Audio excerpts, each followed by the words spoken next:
नमस्कार, आप देख रहे हैं जिला समाचार। मैं हूं आपके साथ राहुल सौमित्र। सीधे आपको ले चलते हैं लखनऊ की इंदिरा गांधी प्रतिष्ठान, जहां पर उत्तर प्रदेश के मुख्यमंत्री योगी आदित्यनाथ जनता को संबोधित कर रहे हैं। क्योंकि हमें मालूम है भारत तब महान बना था जब चाणक्य इस देश में भारत को एक नई दिशा दे रहा था। और आप सब चाणक्य के वंशज हैं। आचार्य चाणक्य की उस परंपरा को आत्मसात करिए। गुरु वशिष्ठ की उस परंपरा को आगे बढ़ाइए। संत तुलसीदास जी का स्मरण करिए। तमाम चाटुकार थे उस कालखंड में जो अकबर की चाटुकारिता करते थे। मुगल शासकों के इर्द गिर्द जाकर के दुम हिलाने का कार्य करते थे। लेकिन संत तुलसीदास जी को भी कहा गया, उन्होंने कहा नहीं, अकबर हमारा राजा नहीं हो सकता, अकबर महान नहीं हो सकता, हमारा राजा तो एक ही है। और उस कालखंड में उन्होंने नारा दिया था, बोलो राजा रामचंद्र की। एक ही नारा किसी ने ज्यादा संत तुलसीदास ने दिया था, याद करिए।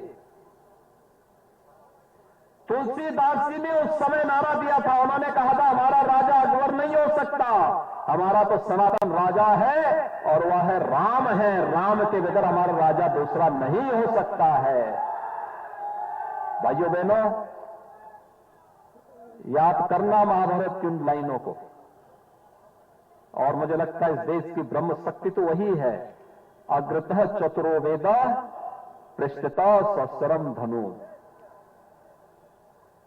हम वेद को लेकर के चलेंगे शांति का लक्ष्य जगाते हुए, लेकिन अगर कोई भारत की एकता और अखंडता को चुनौती देगा तो हमारे धनुष बाण भी तैयार होंगे।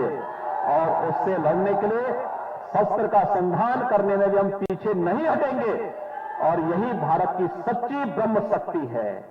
और इसी ब्रह्म शक्ति का नेतृत्व किसी कालखंड में महर्षि भारद्वाज और ब्रह्मर्षि वशिष्ठ ने किया था, किसी कालखंड में भगवान परशुराम ने किया था, किसी कालखंड में संत तुलसीदास जी ने किया था।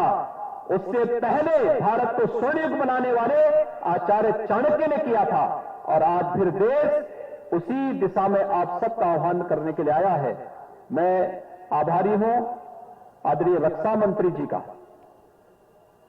सुधांशु त्रिवेदी जी का। सुधांशु त्रिवेदी रक्षा मंत्री जी ने मुझे फोन से कहा, त्रिवेदी जी ने मुझे कहा, मैं दिल्ली में राष्ट्रीय कार्य समिति में गया था, वहां इन्होंने कहा कि आपको इस कार्यक्रम में रहना है। दिनेश जी मुझसे कह रहे थे, और आज तो दिनेश जी को मैंने याद दिलाया।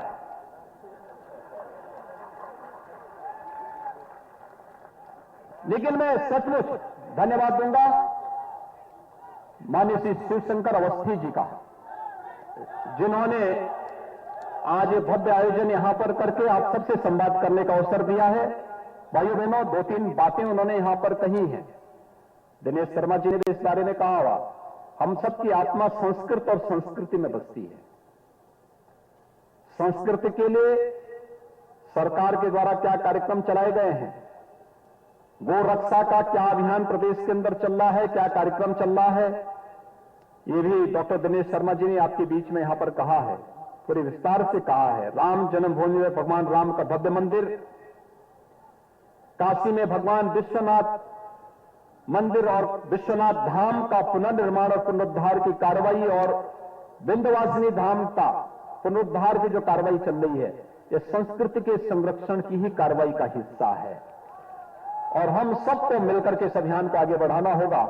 संस्कृत और संस्कृति रहेगी तो दुनिया की कोई ताकत भारत का बाल बांका नहीं कर पाएगी।